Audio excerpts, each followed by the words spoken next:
broke pharmacology down into two. I kind of split it in half because I thought, oh, I have a review for you I wanted to do. Real quick. And then I broke pharmacology down into twos. I don't know, I just figured it's easier to digest when we break down the information. Okay, so just a review for you. What are the 3 layers of connective tissue that surround things? What's the outermost? Start with. Connective tissue, the outermost layer of connective tissue that surrounds things starts with 3 letters. Alright. So the middle layer starts with Harry, and then endo. yes. Right?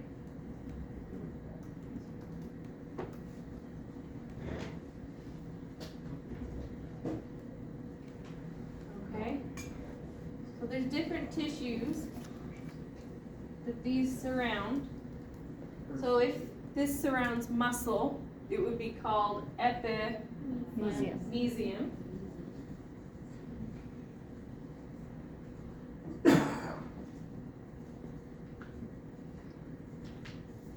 If it surrounds nerve, it would be called neurium.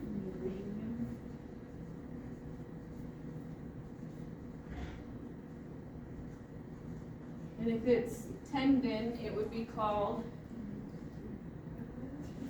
tenon.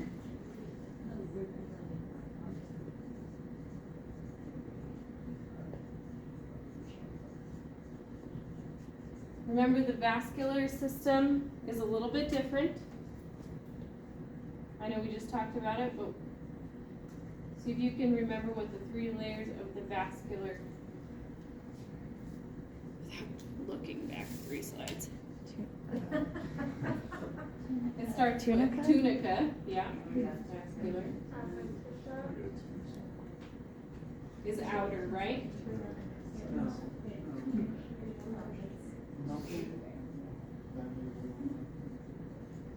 What's the middle layer? Media. Yeah. If all else fails, just start. And what's the inner? Interna or insula.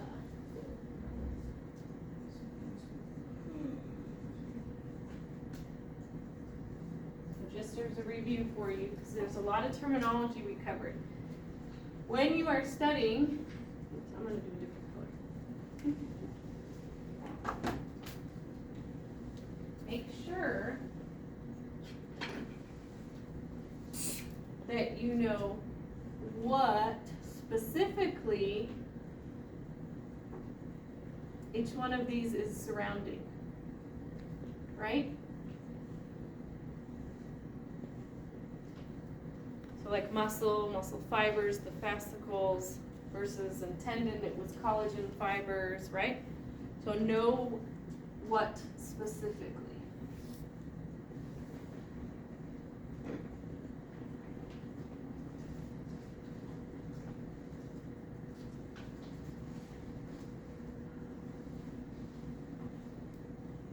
Okay?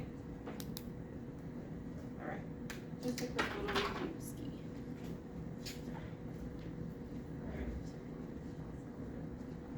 Give you a minute to write that down. I'll take a sip of coffee.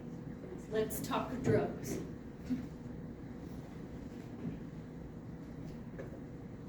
The second part of pharmacology should already be open as of 1.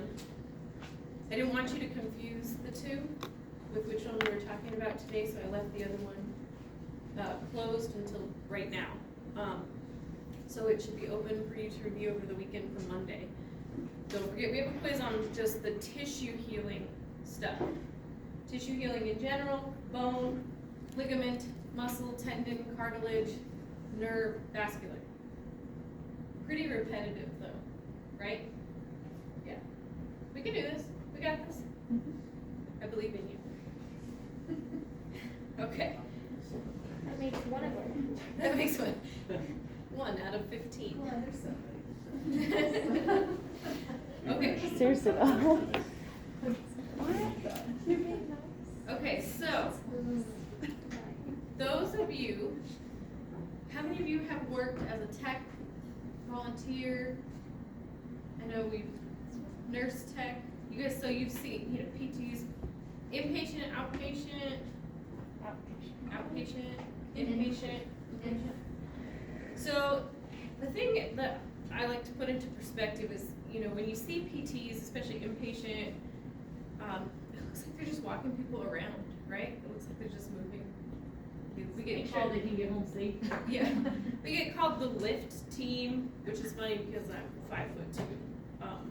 5'2". You get called all kinds of things. People just, or outpatient, you just think, oh, they're just giving them some exercises. How cool is that, right? That's kind of what got you into this. And now you realize, as we've gone through a semester and now this semester, that there's way more to it than just giving someone some exercises or moving them around. That we are multitasking heroes, right? So we are not prescribers of pharmacology, but the majority of our patients are on some form of medication or another.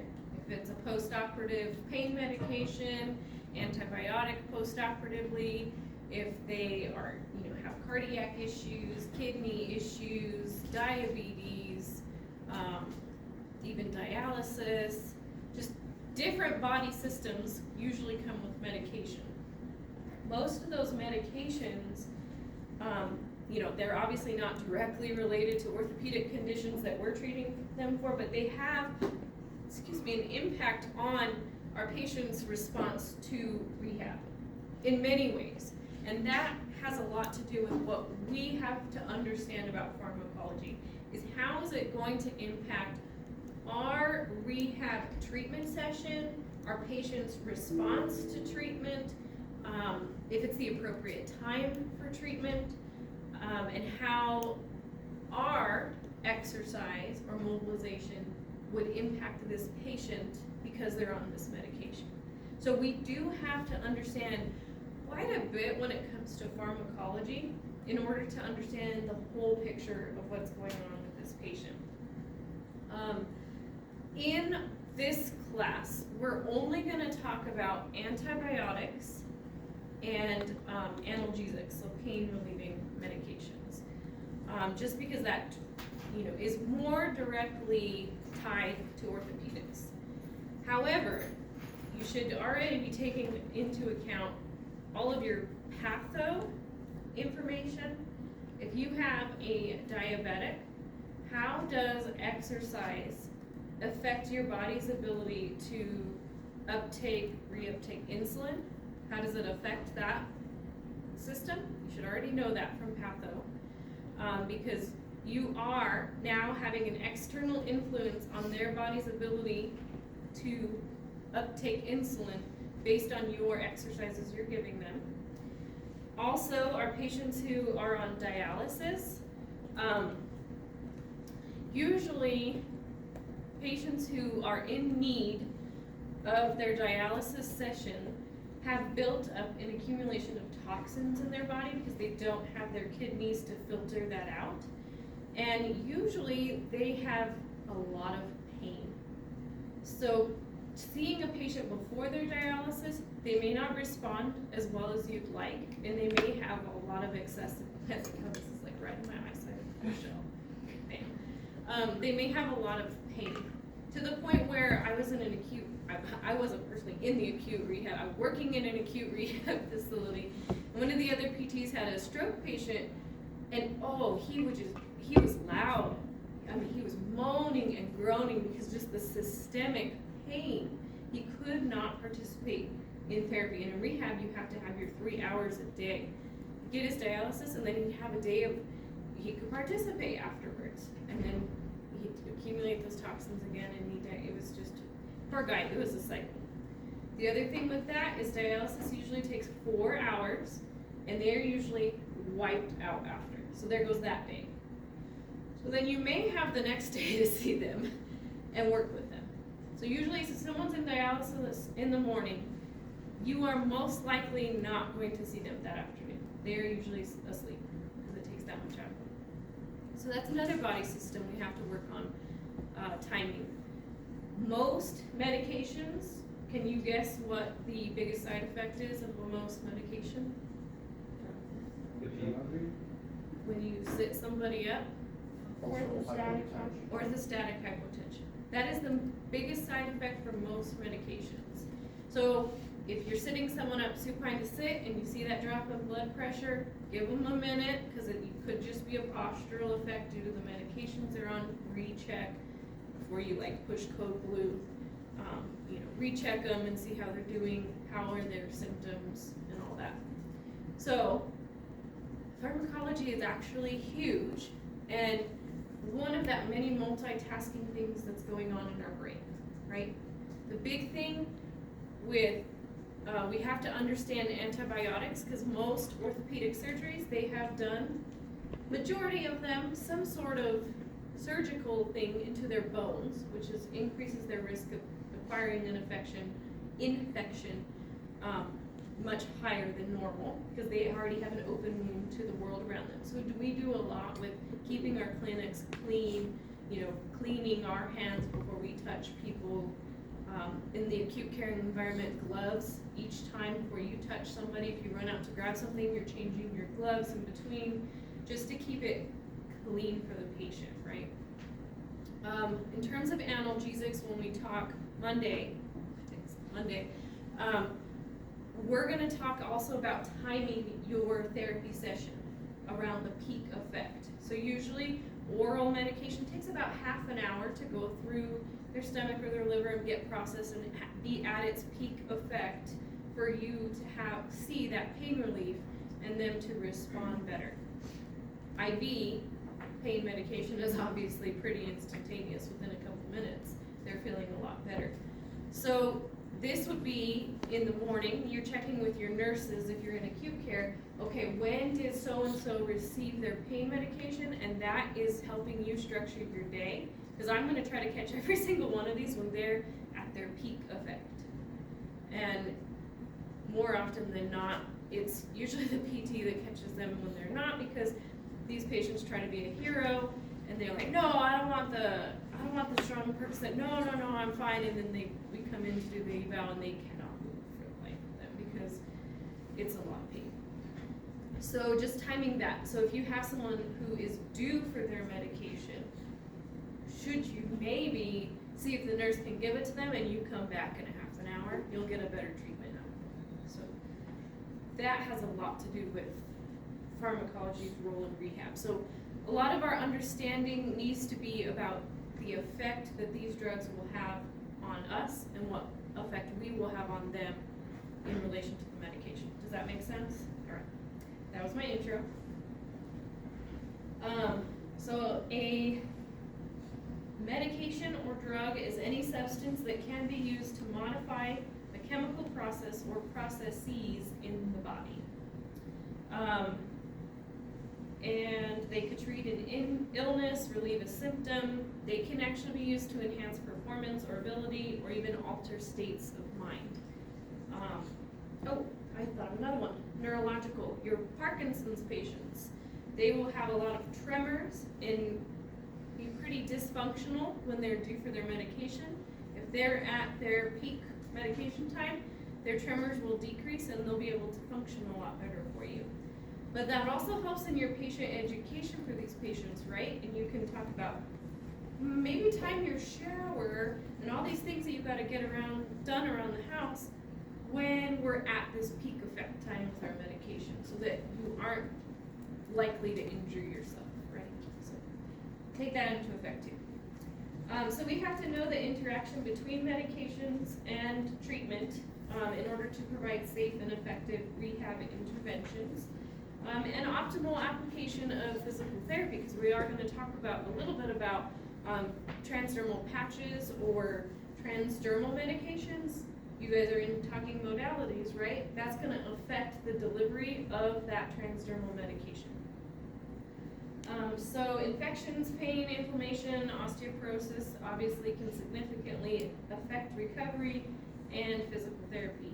and the drugs that are widely used to treat them. So this is a chart on common drugs that we tend to see more commonly around physical therapy than maybe others. This isn't inclusive, this is just an example of many that we see.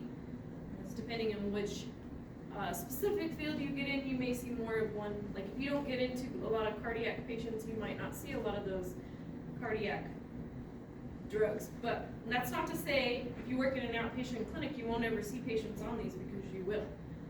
So just understand that. Okay, so pharmacokinetics. This describes what the body does to a medication. You take a medication and put it into your body. How does the body deal with that? It's going to absorb the medication, distribute it throughout the body systems, then metabolize it and get it out of the body. So there's 4 different phases that we have to talk about. So absorption. This is the movement of the medication from its site of administration to the bloodstream, or to the systemic circulation. So some common routes of administration would be oral, so that's like taking a pill. Sublingual is under the tongue, that's usually most commonly used for nitroglycerin tablets. There are rectal medications, mainly laxatives, but there are others that are delivered rectally. Drugs that are inhaled, like inhalers. Intranasal, like nasal spray, even osteoporosis sprays, decongestants that are delivered intranasally, IV drugs. Intramuscular is just, most of your vaccines are intramuscular, where they poof up the muscle. Subcutaneous is different than intramuscular, because intramuscular is delivered into the muscle, and subcutaneous is injected just right under the subcutaneous layer of the skin, so that's like insulin. We already talked about intra-articular hyaluronic injection, so that's where they inject it right into the intra-articular space of the joint. Epidurals obviously are within the epidural space of the spinal cord. If you've ever had an epidural having a baby, there you go. Transdermal, that can either be, transdermal is typically like a patch. A lot of times, patients who get nauseous, they could have a little patch behind their ear delivering some anti-nausea medication. There's nicotine patches, there's even contraceptive patches, fentanyl patches, so there's a lot of different patches. And then of course creams are topical, so Bengay, hydrocortisone creams, icy hot, they're all topical. So all stuff you have to ask about before you ever apply a modality to somebody. You're not just asking about, can you feel me, but did you put on it, did you apply anything to your skin this morning? Do you have a patch anywhere that I need to know about? And we'll talk about patches too. Are we gonna need to know those charts a lot for our quizzes or tests or anything like that? I mean, I would know just general administration of medication. Oral is gonna take about half an hour to start effectiveness, because it has to be metabolized, versus IV is faster. Our topical medications, so any of your patches, creams, anything, have a very localized effect, but they are absorbed into the bloodstream, because your skin is the largest organ of your body. So it can generate a lot of side effects from that absorption. And what else did I say? Oh, heat. So the rate and extent of this absorption of our topical or transdermal medications can actually be increased dramatically if we apply heat. So heating pads, ultrasound, hydrotherapy should not be applied near transdermal patches, or when they've used topical cream, you need to wipe that off.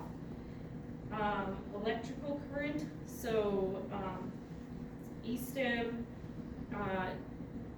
the combo E-stim with ultrasound shouldn't ever be used near medication patches, so the transdermal patches, because a lot of them actually have metallic backings and that will generate and conduct that electricity and cause an electrical burn on your patient. Just so you know, that's, the biggest lawsuits in physical therapy are from burns and, what's the cold version of burn?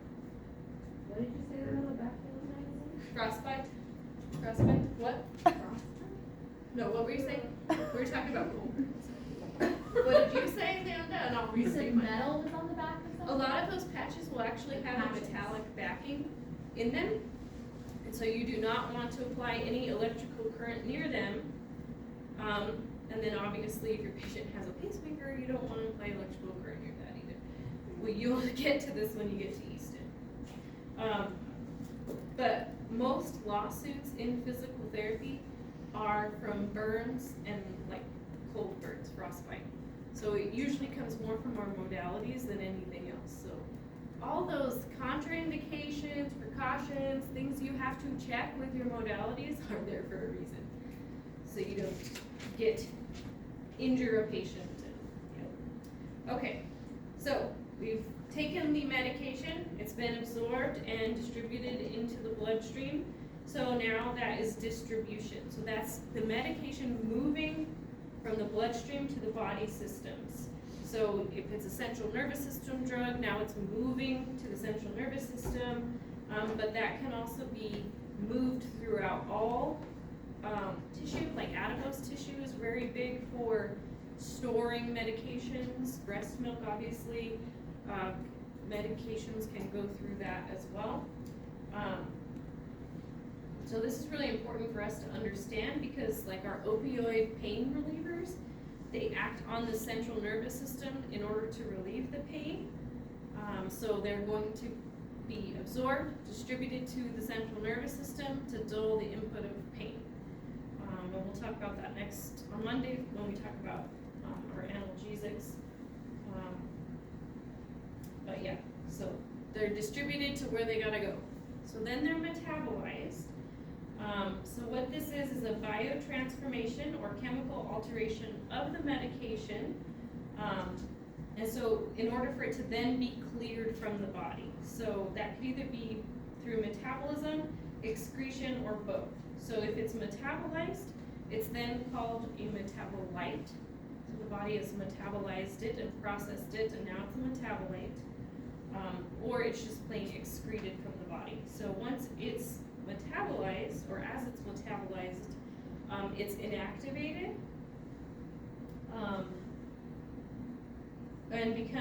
and that becomes an active metabolite, which means it's more water soluble for excretion in the kidneys. So it just makes it easier to get it out of the body.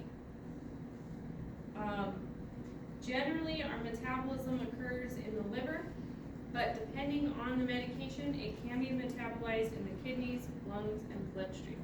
It's just the target tissue where it's metabolized. We're going to talk about that with analgesics, like NSAIDs are metabolized in the stomach versus like acetaminophen is in the liver. So that plays a lot in side effects. Okay, and then it's excreted. It's removed from the body. So it can either be eliminated as that changed metabolite after the body has processed it, or just as the pure medication excreted out unchanged if the body didn't metabolize it. So usually it's excreted through the kidneys, through urine. It can also be excreted through the GI tract, through lungs, through actually breathing it out, or sweating it out through the skin. So be very careful if you have very sweaty patients and you're touching them. Their medications can actually be excreted through their sweat, and so generally you might just want to wear gloves so you're not then coming in contact and that being absorbed by your body. And then I really like this picture because it puts it all together and you can see how it goes through the whole process together. All right, so a couple terms that we have to know when we're talking about medications. The half-life of a drug is the rate at which the drug is cleared from the body. So the half-life specifically is the amount of time it takes the body reduce the drug's blood concentration by half. Some drugs, it can be seconds, like that's how fast you go through the half-life, and some is days. So anything that slows this drug clearance is going to lengthen its half-life. So liver metabolism and renal clearance are going to be slower in older adults. So the same medication for a younger patient may have a longer half-life in an older patient because their body systems are slower. Or if someone has acute or chronic liver or kidney disease, that same medication has a longer half-life than it would in a younger or healthier patient. And then of course we have to take into account drug-to-drug interactions. So if the presence of one drug may actually slow down the half-life of another drug if they're all present in the same, in your body system. If a drug clearance is decreased for any reason, which means its half-life is extended, so its active time in the body is extended, if the physician isn't also decreasing the dosage, you're gonna get drug accumulation in the body. So this would be like your patient who's put on antihypertensives, and over time, now their blood pressure is 80/50. That's working a little too well, and your physician needs to adjust that dosage.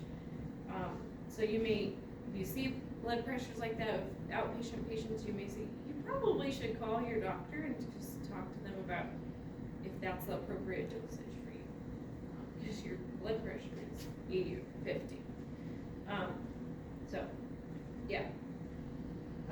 The other one is duration of action. So this would be the length of time the medication is active in the body. So this is related to the half-life. So the half-life is half of the life of the drug, so then the duration would be the full life.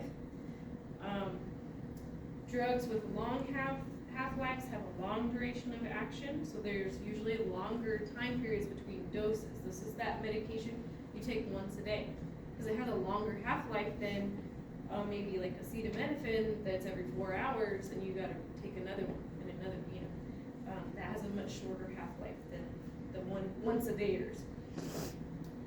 So those drugs need more frequent dosing.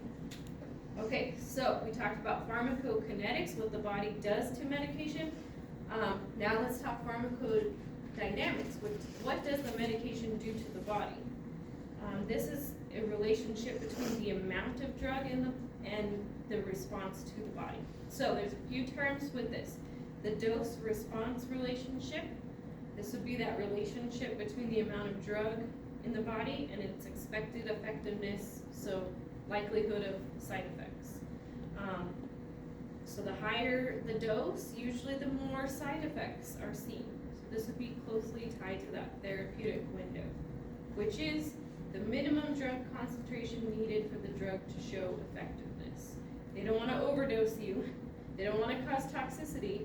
But what's the minimum concentration that's needed for this drug to be effective on this patient in front of me? So it can be a wide or narrow window. So like penicillins have a very wide window. They just give them for everything, right? So narrow would be like warfarin. You have to titrate it just right to keep your blood viscosity within a very certain window, and they check that very frequently to make sure they need to titrate the dosage. So that would be a very narrow window. Different things there. The other thing would be adverse drug reactions or side effects. So this would be any unintended effect of the medication. Even an exaggerated medication response is technically an adverse drug reaction. So that would probably be more so what I was talking about with your patient. So yes, they've built up that response in their body to that antihypertensive medication, but that is now becoming an adverse drug reaction because the side effect is it's dropping their blood pressure too low. So many of the ones that we talk about are those that decrease safety, increase fall risk, or that affect cognitive function. So orthostatic hypotension, dizziness, blurred vision, hypoglycemia, ataxia, gait abnormalities, any of those side effects, we're really concerned about because now they're at an increased fall risk, and that is now affecting their safety and their ability to perform their functional activities, right? So some other things to talk about would be obviously toxicity. So that's the serum concentration of the medication has exceeded normal levels. The amount of concentrated medication in their blood is above the normal levels and it's becoming toxic. This can actually be not only from medications over the counter or prescribed, but herbal supplements can actually become toxic. There is such a thing as taking too much vitamin C. It can become toxic on your body. Tolerance, this is when the body's reaction to a drug diminishes over time because the body becomes tolerant to that amount of medication. This is probably more so with our central nervous system type drugs, so opioids, right? That leads us to they become dependent on them. So physical dependency, you can tell that someone becomes physically dependent because if their dosage decreases or they're due for another dose again, they start to experience withdrawal symptoms. Usually these are the opposite of the intended effect of the medication. So if they are physically dependent on antihypertensives, and they are in need of a new dosage, their blood pressure will go up, right? It's the opposite effect of the drug. And then there's the psychological. These are the addiction, the strong cravings for the medication that overwhelm their daily life. They lose control over the drug despite its negative impact on quality of life. This is associated with drugs that are distributed to the central nervous system because they cause that euphoria and this dysregulation of reward and pleasure because they're satisfying this. That is our opioids, and that's why we have a problem nowadays because opioids have been overprescribed. So there's just like literally a couple more slides and we'll finish it up today. So safe medication use, obviously we're not involved in the decision-making process of medication prescription or even use. We're not going to tell a patient anything about their medication other than they should be following it as prescribed and as directed. And if they have issues, they should be contacting their doctor, right? All we do is encourage the safe medication use. So keeping their list current, don't take somebody else's medications, take them as directed. So like our antibiotics, don't start or stop them without talking to your prescriber. If they have symptoms because they're taking it, don't just stop taking it. Antibiotics have to be taken for the whole course of the antibiotic. And so if they are having symptoms and they're like, I just can't handle this, or then please, consult the physician, put a call into your doctor and tell them, the symptoms you're having and they may need to adjust something, but don't just stop on your own without consulting your physician. So we spend a lot of time with our patients, so we have a lot of time for this stuff to come out. They may be like, oh, this is messing me up and I just don't want to take it anymore, and they'll talk your ear off about what's going on in their life, and so we just have to encourage safe usage, okay? So orthopedic infections, which leads us into antibiotics. So that's from bacteria, which are unicellular organisms. They have a cell wall, sometimes a cell membrane. They have their own DNA structure, without a nuclear envelope, and they have a protoplasm with metabolites and enzymes. So they're this little cellular doodad that enters our bodies. So antibiotics kill or inhibit the growth of this bacteria within our bodies. They have different mechanisms of actions, sites of actions, and how they attack bacteria. We're not going to go into that, but just know that their goal is to stop bacterial growth or kill the bacteria that are present in the body.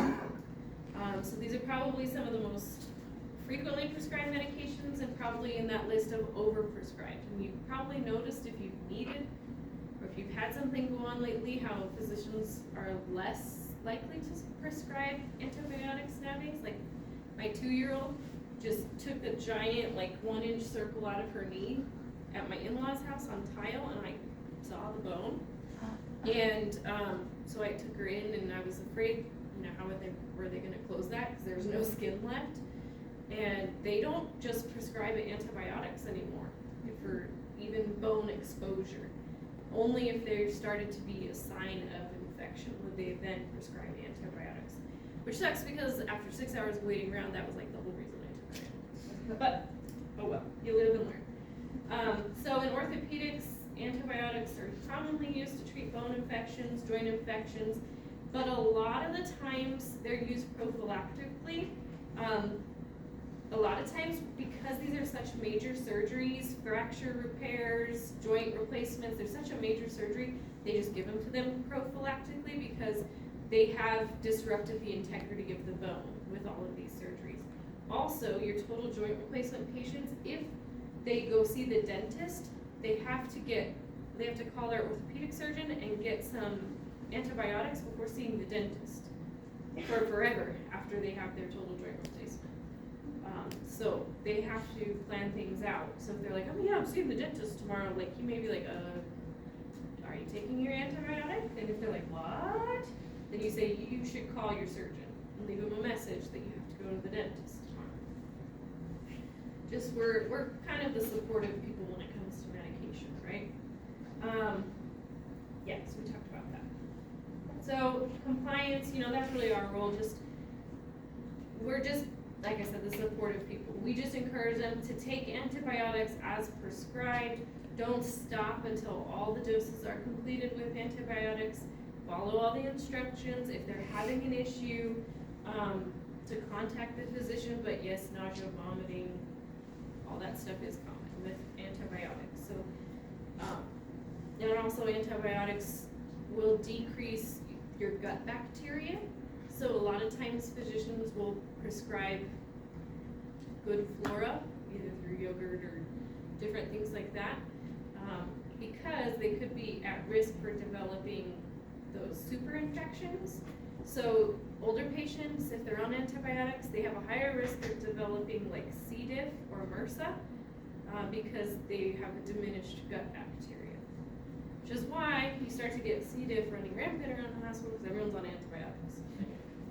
Alright, so this is just commonly prescribed antibiotics, just so for you to become more familiar of the names of antibiotics and just kind of how they act. I did put up a chart if you wanted to start filling it out on Brightspace. If it helps you for studying this information, it's up there. Show you it real quick.